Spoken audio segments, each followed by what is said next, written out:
Hi everyone, and welcome back to International Day. We're now at the end of our proceedings for the day, and as you, or some of you may have participated in earlier throughout the day, we've been to Los Angeles, Tel Aviv, and now ending the day in London with our guest, Theo Blackwell.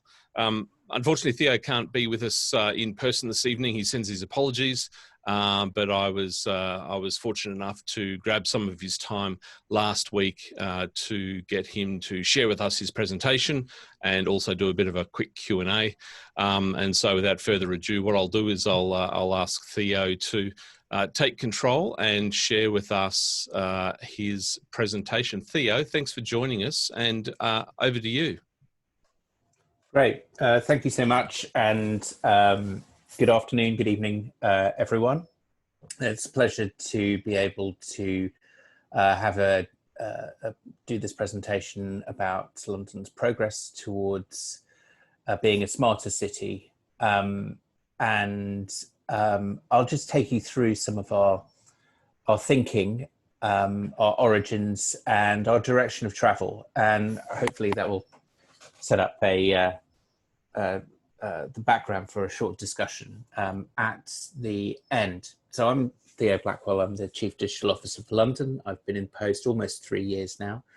My background is both in public and private sector. I've worked for GovTech startups and the video games industry, and I was also a municipal local councillor for the London Borough of Camden, which many of you may know, in the central of London.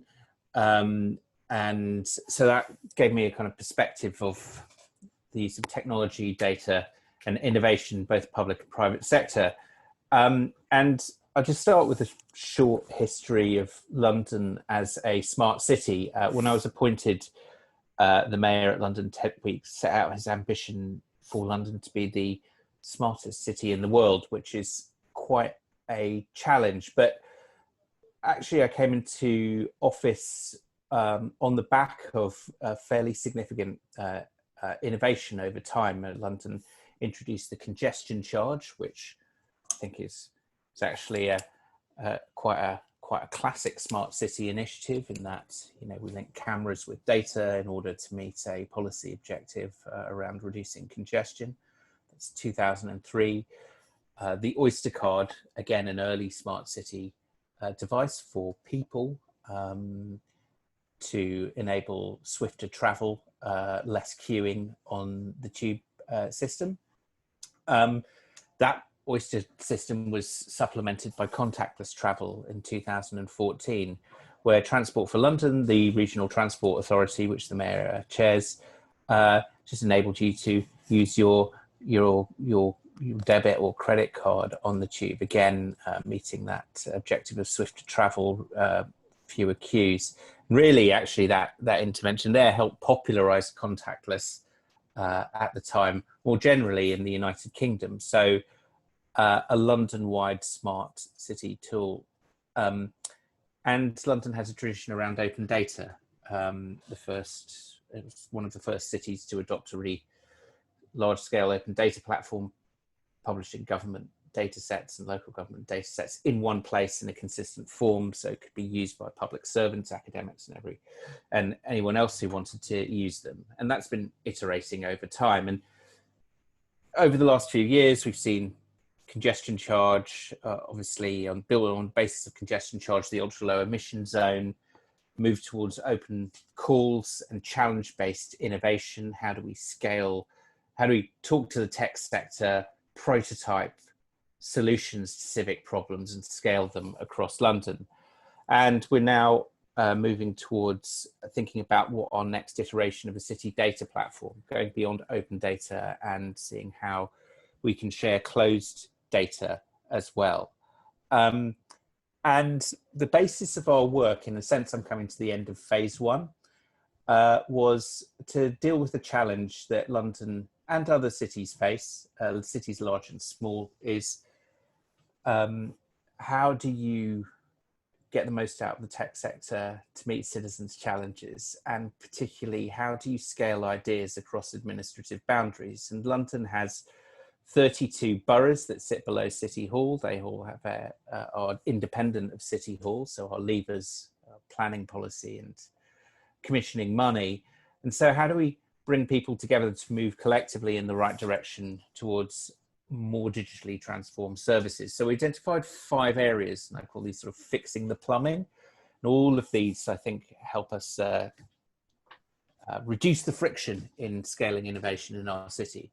First, championing user-centered design, the principles from government digital service applied into our own digital services at a local level and also in policy making. Concept of city data, that we have to share data between agencies and silos in order to get the best results.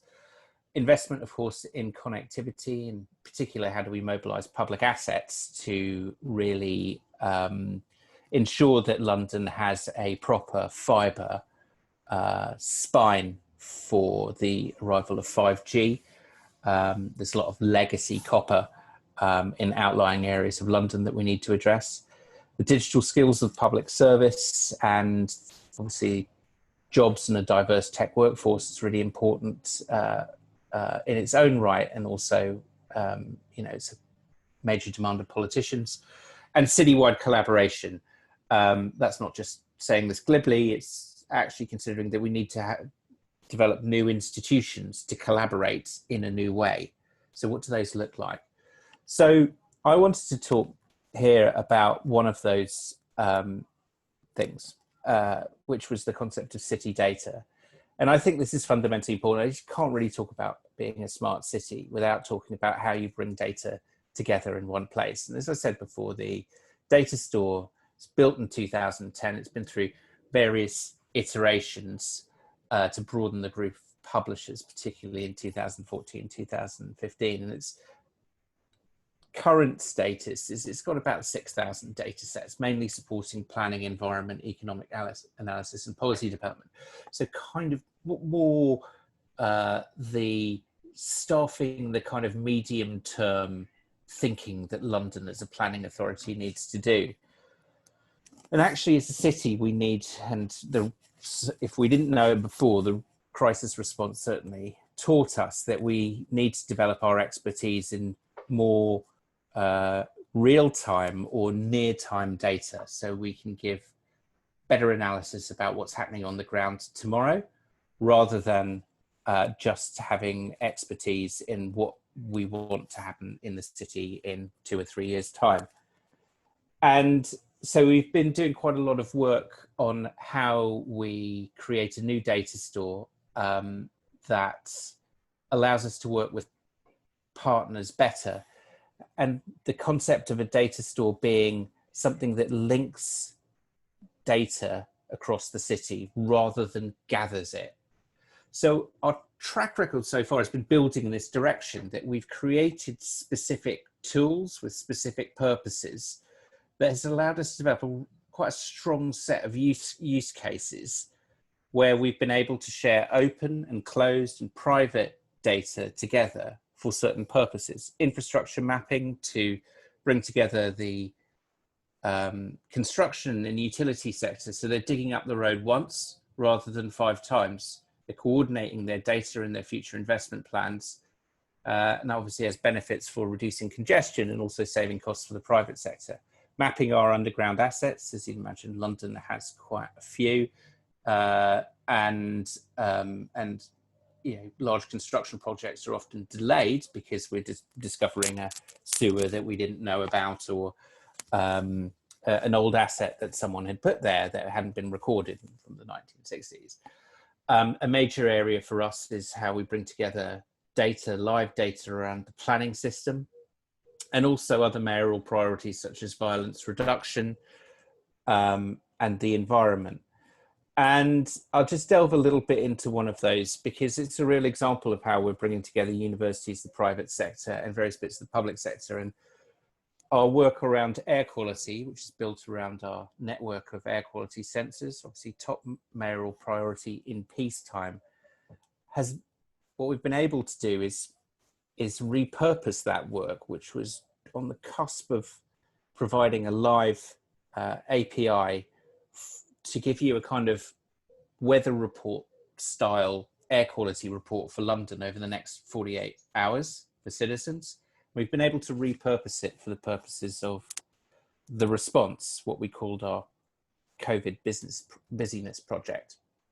And that formed part of, I think, a real push during the crisis, a real realization and demand for our data store and our data work to get more near time and real time, to create one version of the truth around COVID, when we had many different data sources, including those from the government, which changed every now and again, to assist public health planners to identify vulnerability across many administrative boundaries in a quick way, to support the recovery of the high streets and town centres with boroughs and business improvement districts. And as I say, the busyness of areas as restrictions were lifted. And so the foundations of this are as I said, the air quality modelling that we've done with the Turing Institute, which is the National Institute for Artificial Intelligence in the UK. And we've been able to bring together transport data, satellite data, camera data, ostensibly to on the ongoing project to understand air quality, but repurposed towards London's response to COVID. So together we've brought road sensors, CCTV, sat-nav, mobile phone data, card spend, for example, from MasterCard, and other forms of data, more qualitative data from polling. That gets ingested into a team at Turing that enables us to develop a more rounded data set of what normal activity is in our city, to give policymakers deeper insights of areas of London that might be more economically disadvantaged at certain times because of COVID, and the impact on the local economy, give us insights into kind of general observers of social distancing. And therefore, the idea is that in the end, we will be able to target more of our investments more effectively to support those areas of London at risk. You know, for example, we've been quite concerned about the economic viability of areas of southwest London near the airport, which is a major employer for the area. And equally, there's a really big concern in London, as in New York and others, about the central activity zone, what we call the city in London, and the ripple effects of lots of people in the finance district effectively working from home and not going to local shops and bars and so on. So the key audience of this is health planners, recovery task force, and London-based businesses. And effectively what we're doing is we're mobilizing all of those public assets together, bringing in anonymized data in order to give us that view that we just wouldn't have had. It just would have been judgment and sort of eyeballing it. So cameras are able to to pick up traffic counts here. These jam cams from Transport for London, there are about 900 of them, plus a whole network of individual borough CCTV cameras that we're bringing on borough by borough. That gives us an idea of count. As I say, normally used for air quality, now used for economic analysis, that can give us a really detailed insight into movement around the city as compared to the data we have in quote unquote normal times. So I think our ability over the years to kind of build together real expertise around data has just made us really prepared to have a kind of, I would say, quite a mature conversation with the London's research and data economy around this. And there's several key partners involved in this project, not just Turing, but also Microsoft, London boroughs, and several other private sector organizations. And in the end, it opens the door to private sector organisations who have data that they're not using to actually feed into this model as well, to give us even deeper insights. So that project, I think, is an example of where we're looking to go as a city, that we see our smart city platform via the data store, not as a massive aggregator of data, but more as a launcher of projects between various different data sovereign entities within our city and beyond. And it acts as a central register of where that data is amongst partners who effectively have signed up or agreed to our city data approach, which isn't mandatory. So it acts as a central register, and by that, just remember going, when I was at university, you go along to, I'm not sure how libraries work these days, but central libraries work like this. But, in the old days, certainly you'd go along to a library register and you'd pull out a long wooden drawer, which would have lots of bits of paper in it, and it would tell you where the book was. And effectively, what our data store wants to be is that central register of where the data is in London, in order to facilitate peer-to-peer data sharing for purposes that we as a city want to achieve. So we're investing not so much in, big technology platform, that'll be part of it down the line. We're more in the governance and culture and purpose that we need to do to share more data in order to get more insights and take better actions for Londoners. The central register enables us also to go with the grain of how London works. City Hall, 32 boroughs, 40 NHS trusts, major universities, big public agencies, the government.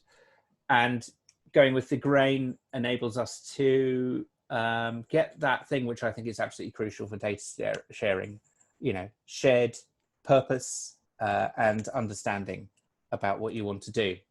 So what does this mean for the future? I think as we move towards developing a medium-term recovery plan, there seem to be two tensions that digital will be at the heart of. To what extent are we going back to normal or trying to, or doing other things such as the green revolution? And that's a major theme coming out of all of the cities that we've talked to so far. Secondly, the future city, certainly from the response and recovery, has shown us that there's a real need for a more coherent view and structure around data, especially data that helps us get real-time analysis. It means that we need to take more adaptive approaches. In my view, there is a real opportunity around the principles that we've learned from digital transformation applied to policy that can play a role here in enable us to respond to people's emerging needs. And indeed, during the crisis, the councils that really stood out in London were those that were able to spin up services to triage that emerging need, in a matter of days, changing things as they go along. Not, in a sense, they had a set resilience plan, but they were adaptive in their response.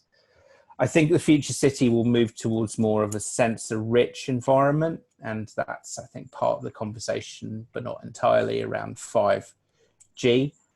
But that sensor-rich environment will not just be deployed by the state, but also by a whole host of private landowners and landlords. So what are our conversations with them about the kinds of data we'll be able to share for common purposes, such as climate change?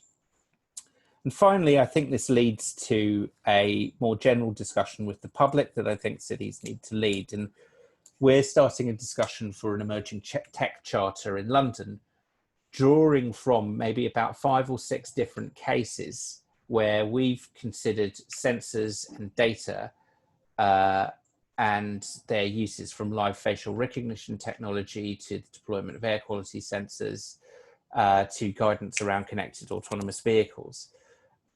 I think the challenge I've put back to the city is that each time we look at a new technology, we look at it on its own and its own silo, but actually we can derive some principles about what the city wants to see.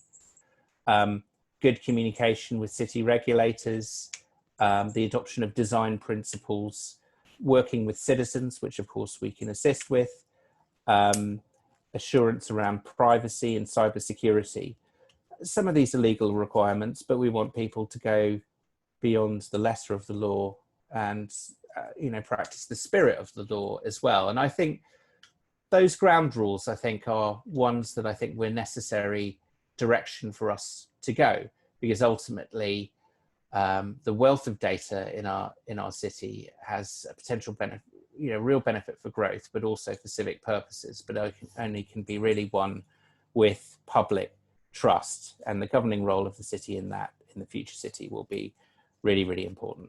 So I'll leave my comments there. I hope I haven't overrun too much and you found this, I hope, interesting and probably chiming with a lot of your thinking already.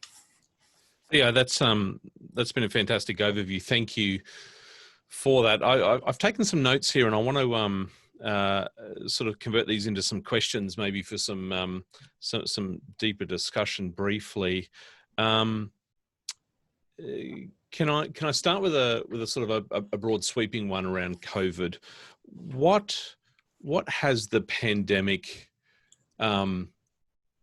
what has the pandemic sort of presented to you that potentially results in changes you have to make in terms of what your role and responsibilities are? Has COVID taught you anything? Yeah, I think, I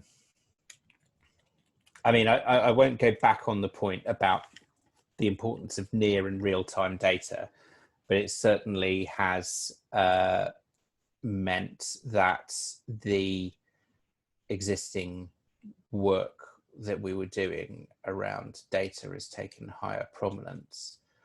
My sense is that the resilience function in cities that was set up to deal with emergencies that probably last for a short space of time rather than months or even years, are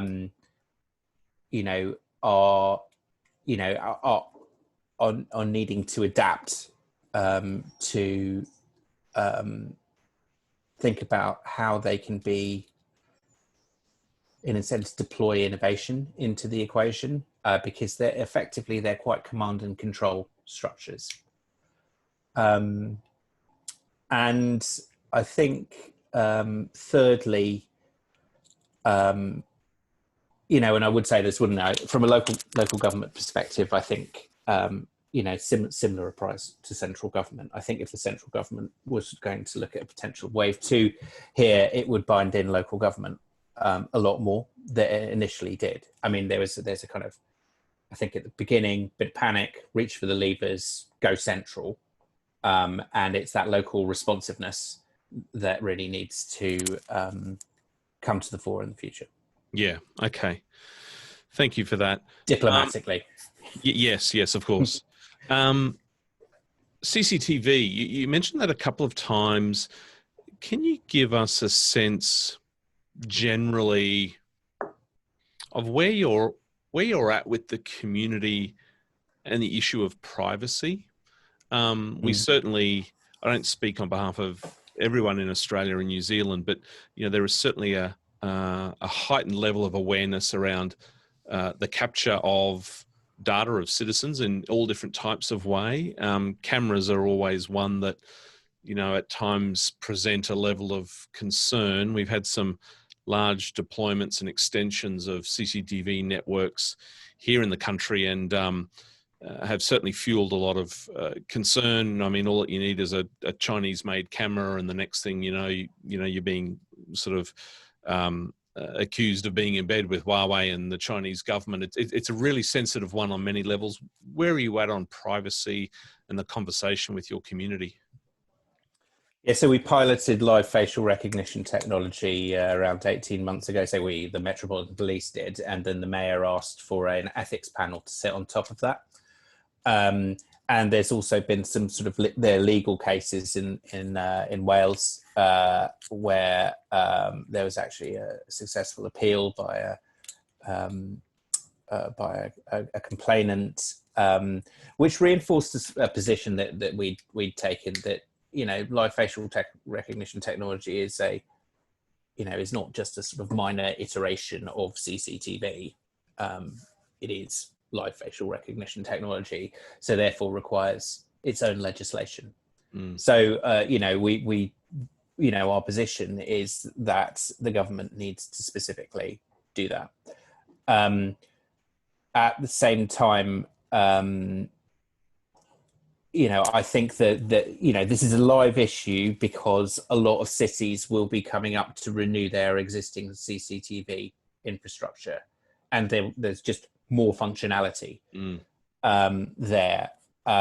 So part of the reason for our emerging tech charter is so that we can have that discussion about design and dialogue.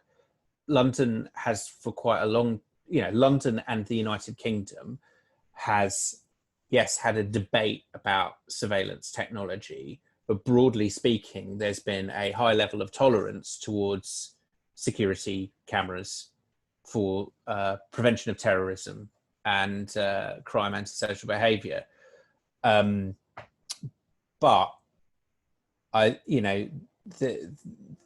this plus our city becoming more and more sensor rich, if you like, means that we can't just wait for government legislation. We've got to sort of say this is the sort of thing that we want in order to guide not just the public sector but also landowners. So that's why we're doing that tech charter. But final point, I think that we have GDPR, and GDPR is quite a strong measure.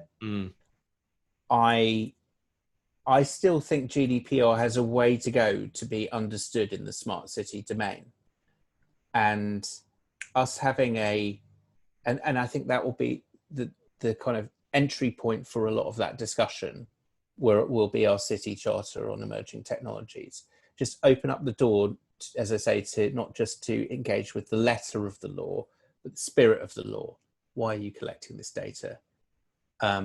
Be more transparent to the public about what your data protection impact assessments are, not just so that individuals can see it, but also civil society can come to a view of whether people can understand them or what good practice is. And so these are the things that I think we need to move towards.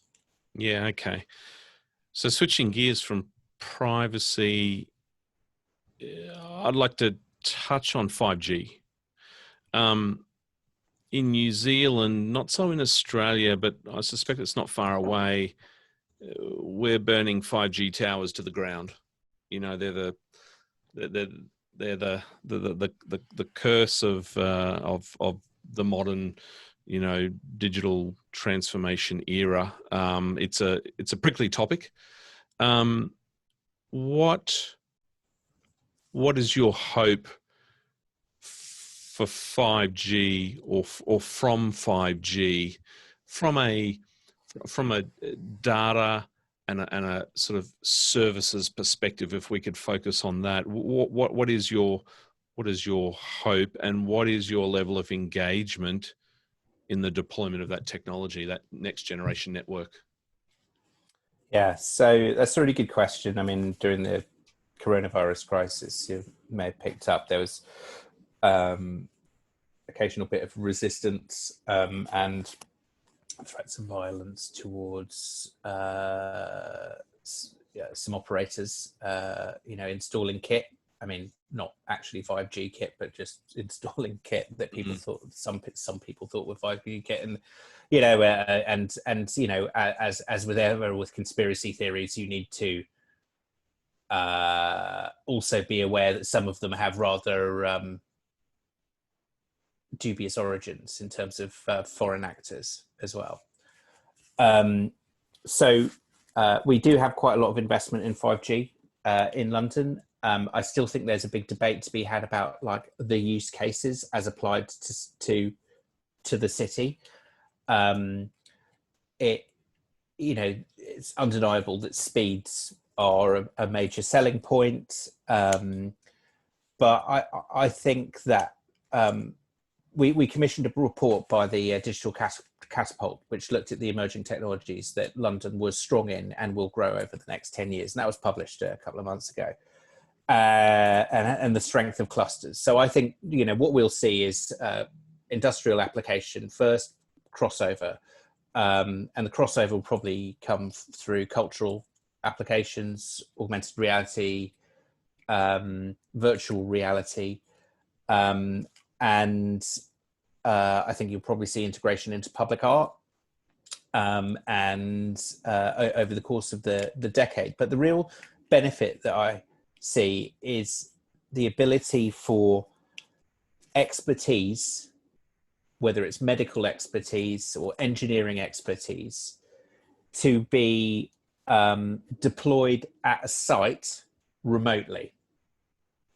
So I think it will become, it will develop, I think, probably in the fields of healthcare and engineering, that this we will be able to see real application of that. And maybe some of the use cases might be a bit niche to start with, but I certainly see their benefit. Fundamentally, for us as a city, and any city, 5G technology requires two things. It's not a standalone technology, it requires full fiber. So we've got a role in ensuring that environment is in place to support the new market. And also they require assets to put small cells on.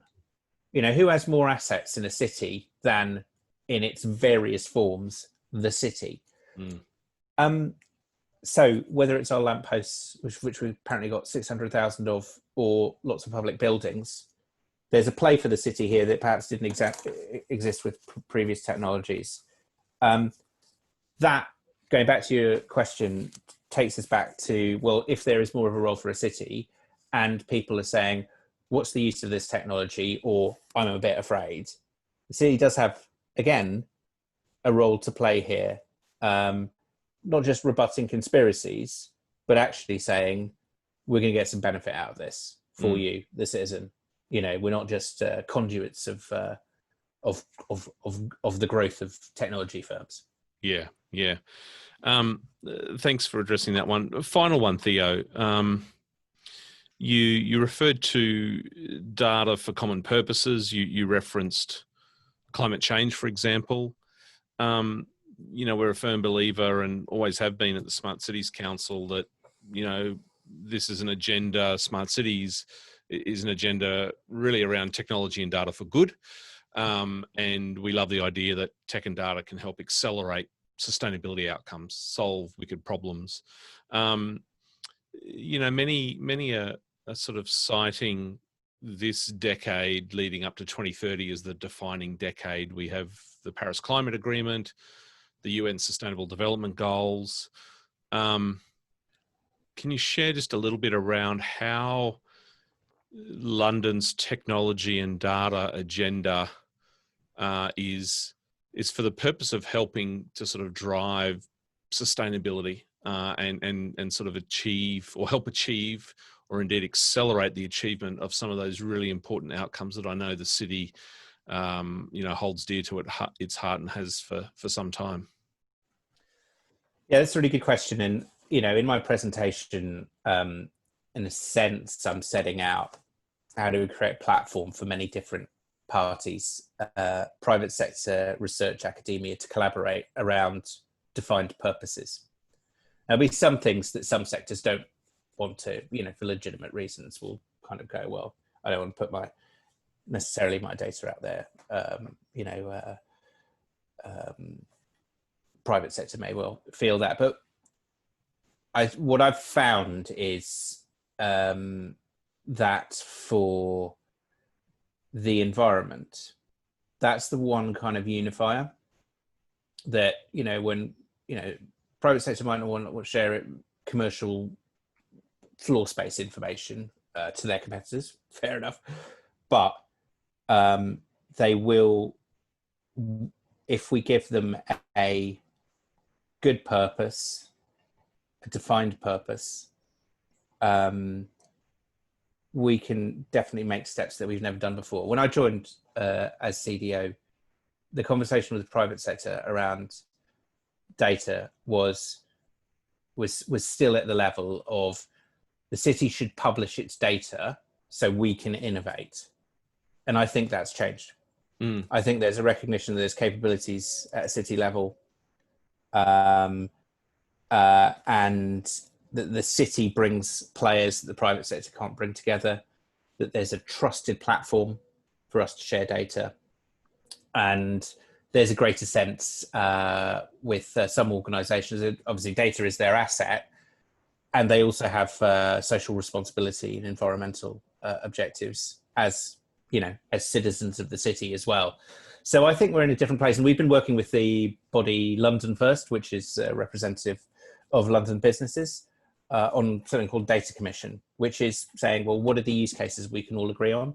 Electric vehicle charging infrastructure, better data around digital exclusion, which some banks and mobile phone companies have, and how we together gather environmental data around new developments and put the data into a bigger pool. So I think we're having just so much of a better conversation than we had before, because it's productive. And I think that's just a consequence of a couple of years on, people just being more digitally and data mature, and the clear use case that people agree on. Theo, it's been a delight to speak to you. Thank you so much for joining us and rounding out International Day as part of Smart Cities Week. Wishing you all the best for the remainder of 2020. I hope you keep safe and well, and look forward to hopefully catching up again soon. Thanks so much for joining us. Thank you very much. It's been a pleasure. Bye-bye.